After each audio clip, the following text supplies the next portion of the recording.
Gulatin mo sila. Paglutuan mo sila nito, naku, tsak, matutuwa sila sa'yo at ikaw din magugulat sa sobrang sarap nitong chicken cordon bleu na may kasama pang truffle white sauce. Kaya naman tara, let's go! Kailangan nga natin dito ng mga chicken dibdib ng manok. Ito na nga, tatanggalan ko lang ng balat. 3 kalahati nga yung nabili namin. Pinapili ko nga si Kelvin ng malaking chicken Wala kasi tayo niyan sa ref, kaya kailangan natin bumili. Mga nasa 550 grams pala to. Pagkatapos, tiniyo ko lang din mabuti gamit yung kitchen towel or kitchen tissue para mas manuot at kumapit yung mga herbs and spices o pampalasa na ilalagay natin. Next, ang goal natin ay palaparin itong mga chicken. Ito, wala akong problema kasi maganda naman yung forma niya. Ito ang isa, medyo hindi na maganda ang kalagayan dahil gutay-gutay na sila. Basically, hinihiwa ko lang sa gitna pero hindi ko din diretso para as one pa din siya. Ang goal lang naman ay palaparin. Ito nga, namimili ako ng ilalagay ko. Dapat maglalagay ako ng Spanish paprika tapos garlic powder pero naisip ko yung Cajun mix na lang or Cajun seasoning. Kasi meron na siyang paprika, garlic powder, onion powder at kung ano-ano pa. Ito nga, pinaghalo-halo ko na yung Cajun seasonings, Chinese 5 spice, salt and pepper. Pwede din kayo maglagay ng konting sugar. Hinalo ko na rin mabuti para mamaya ibubudbud ko na lang. Ito na nga, isison lang natin maigi yung manok. Lamas-lamasin, i-massage-massage, o diba? Sana all. At paikot-ikutin gaya ng pagpapaikot na ginawa niya sa'yo. Then, nilinis ko lang ulit yung aking sangkalan, yung aking chopping board. Kakailanganin natin itong cling wrap.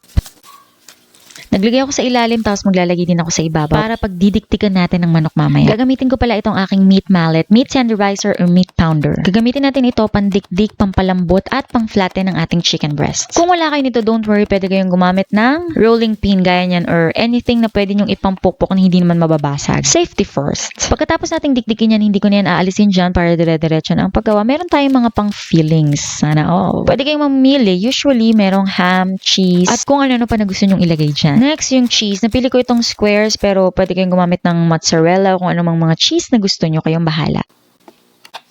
Maglalagay din pala ako ng pickles. Gusto ko kasi may nalalasahang manamis-namis at maasim-asim. Optional lang naman yan. Siyempre, i-roll lang natin siya. Handaan lang nating i-roll. Siguraduhin nating mahigpit yung pagkakarol yun natin. Hanggang sa makarating sa dulo, parang itatakin mo siya. Isisiksik mo siya doon sa gilid to make sure na tight yung pagkakarol natin.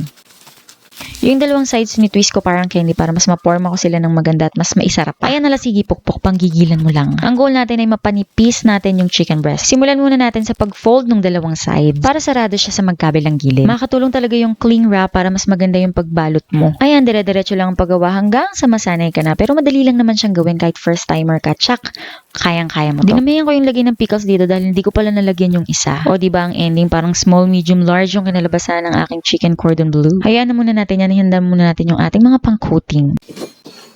Meron ako ditong egg. 2 egg lang yung gagamitin ko. Kasya na yan. Sobra pa nga. Kung may isa't kalahating itlog lang, why not? Lalagyan ko lang din yung herbs and spices na kagaya ng ginamit ko kanina sa chicken. Pagkatapos sa aking flour mixture, maglalagay din ako ng cornstarch para mas maganda yung pagkaka-crispy at golden brown ng ating manok mamaya. Same as the egg, lalagyan ko din ito ng mga herbs and spices na ginamit ko sa chicken kanina. At ganun din sa breadcrumbs.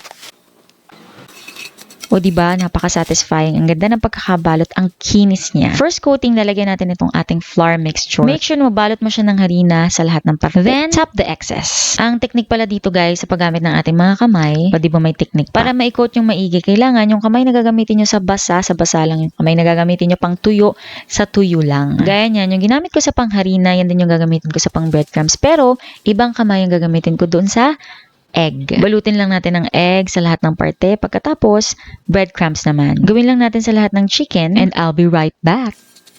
Ito pala guys, ito yung kung ayaw nyong lutuin lahat, pwedeng huwag nyo munang prituhin. Pwede nyo pa siyang magamit or maulam sa ibang araw naman, diba? Lagyan nyo lang sa isang airtight container and lagyan nyo sa inyong freezer. O diba, pwede nyo din itong ipangbenta. Next, gamit ang aking induction cooker at ang aking pan galing kay Masfly. Yung link pinupost ko po sa description box or sa comment section. Check nyo na lang guys. Magpapainit lang ako ng mantika. Make sure na tama yung init ng inyong mantika. Ayan, ginagamitan ko ng wooden chopsticks or wooden spoon para makita kung nagsisizzle-sizzle na at ready na yung ating mantika. Huwag nating siksikin yung ating pan para hindi magbago yung temperature at mas maging maganda ang pagkakaluto.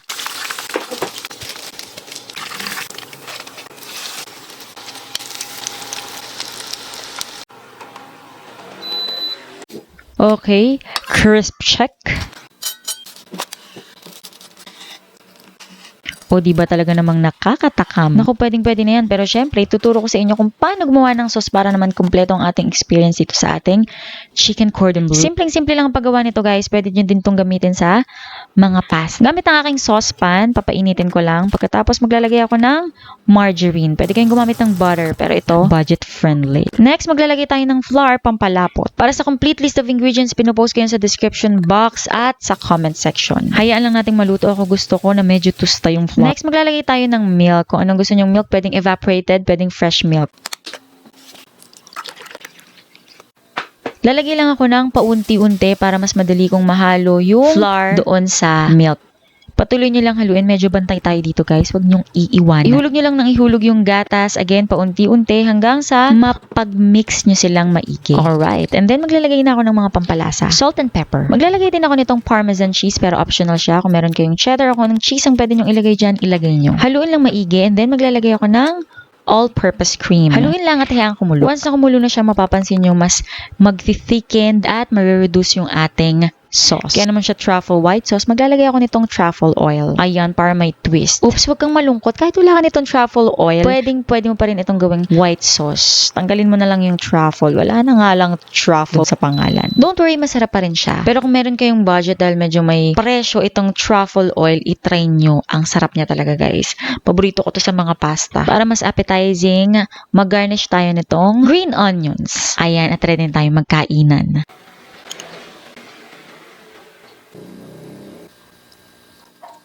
Naku guys, ang sarap. Well seasoned yung chicken. Cheesy and may pagka-smoke yung ham na nabili ko. Pagkatapos grabe, ternong-terno dito sa truffle white sauce na ginawa ko. Ang sarap niya talaga. Kaya naman, i-try nyo na to guys and comment down below kumusta ang inyong experience ito sa ating chicken cordon bleu with white. Ayun lang guys, ako nga pala ang inyong kusinerang ininyera, Jane Agustin Silvestre. See you in my next vlog.